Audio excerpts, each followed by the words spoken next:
Alright, in 6.2, we're going to continue talking about linear equations, and this time we're going to review writing equations for lines given some pieces of information.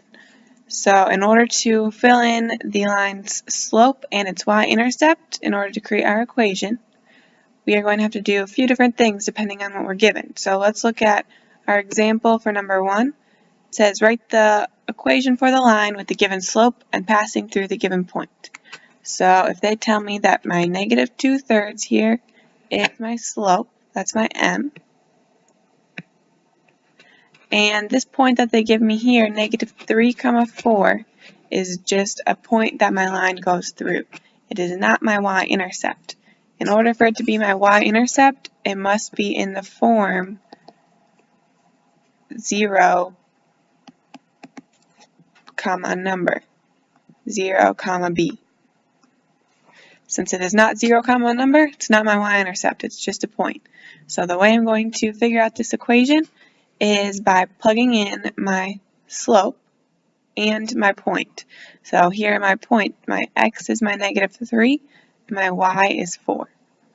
So if I plug in all this information into my slope-intercept form, I get 4 equals negative 2/3 times negative 3 plus b. Negative 2/3 times negative 3 gives me a positive 2, and I still have a 4 on this side. I'm trying to figure out what b is, so I'm going to solve for b, move my 2 to the other side. I get b equals 2. So now I have m equals negative 2/3 and b equals 2. I'm ready to write my linear equation. Get y equals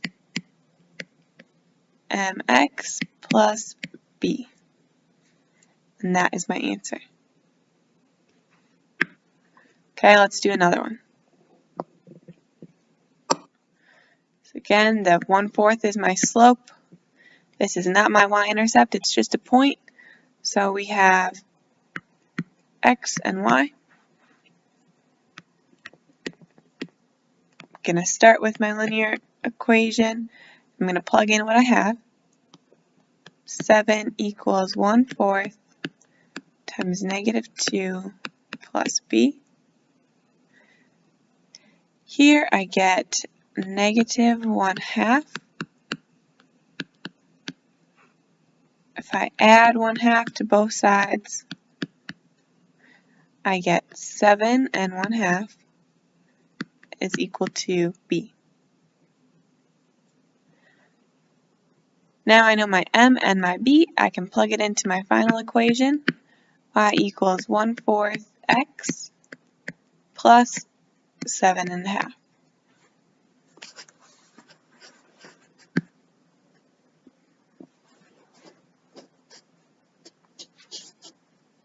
Okay, then there's a few special cases that we're going to look at.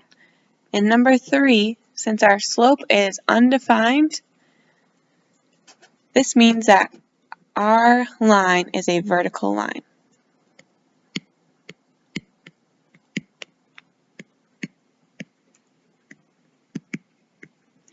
If we have a vertical line, then our equation always looks like x equals some number.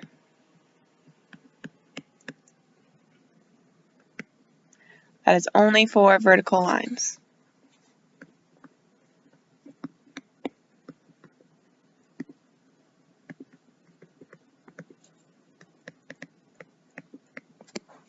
Okay, so if it's x equals some number, then in our point here, x equals 3, this is our x, that means x is always going to equal 3, no matter where we are on that vertical line. So our equation here is simply x equals 3.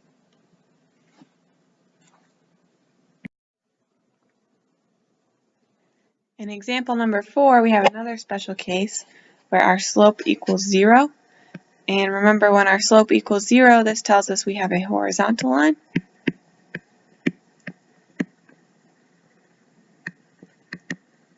And if we have a horizontal line, that means we are going to have y equals some number. And that means our number in this case, our y, equals 2. So wherever we go, our y is always going to equal 2. Now, if you look at our y equals mx plus b equation here, if our slope is 0, if we plug that in, 0 x plus b, we just get y equals b. And if you were to plug in our y from our point here, you get 2 equals b. So that is where this comes from. That's another way to think about it with the horizontal line.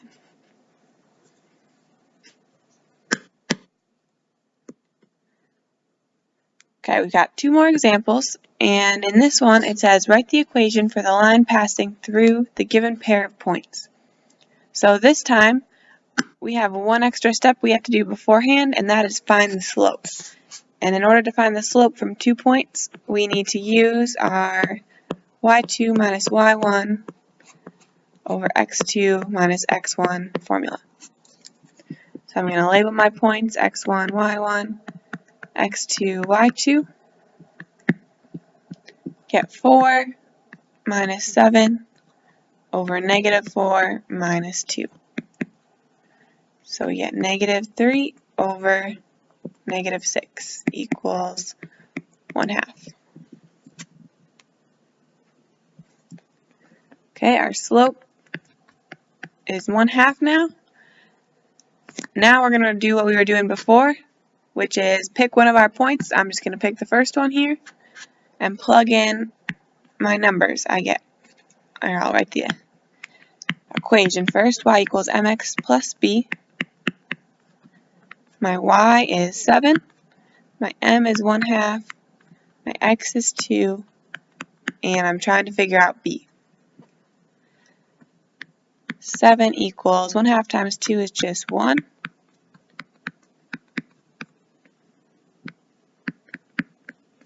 My b is 6.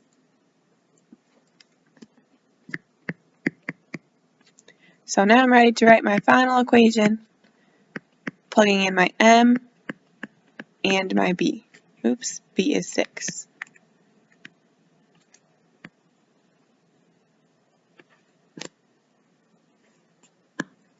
Okay, so that's what we're going to do for our last example as well. I'm going to start by labeling my points.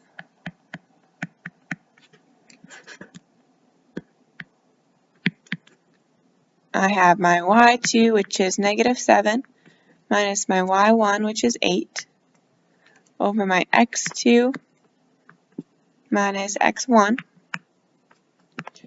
Negative 7 minus 8 gives me negative 15 over 20.